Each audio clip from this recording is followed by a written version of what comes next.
to Time is up. We have time HillaryClinton.com for one more. my entire policy. One more audience question. We've sneaked in one more question, and it comes from Carl Becker. Good evening. My question to both of you is, regardless of the current rhetoric, would either of you name one positive thing that you respect in one another?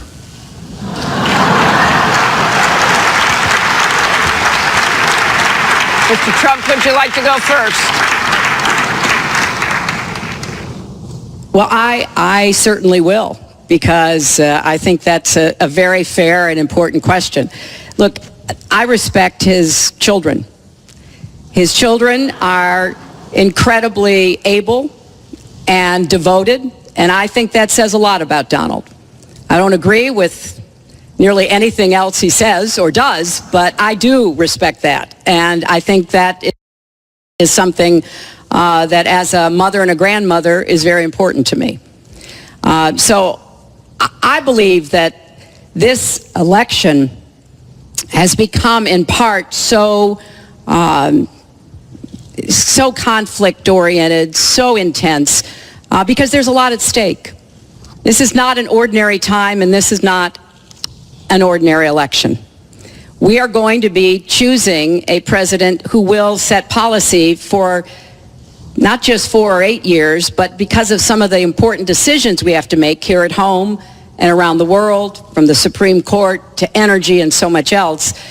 And so there is a lot at stake. It's one of the most consequential elections that we've had. And that's why I've tried to put forth specific policies and plans, trying to get it off of the personal and put it on to what it is I want to do as president. And that's why I hope people will check on that for themselves, so that they can see that, yes, I've spent 30 years, actually maybe a little more, working to help kids and families, and I want to take all that experience to the White House and do that every single day. Mr. Trump. Well, I consider her statement about my children to be a very nice compliment. I don't know if it was meant to be a compliment, but it is a great. I'm very proud of my children. And they've done a wonderful job, and they've been wonderful, wonderful kids. So I consider that a compliment. I will say this about Hillary. She doesn't quit. She doesn't give up. I respect that. I tell it like it is. She's a fighter. I disagree with much of what she's fighting for. I do disagree with her judgment in many cases. But she does fight hard, and she doesn't quit, and she doesn't give up. And I consider that to be a very good trait. Thanks to both of you.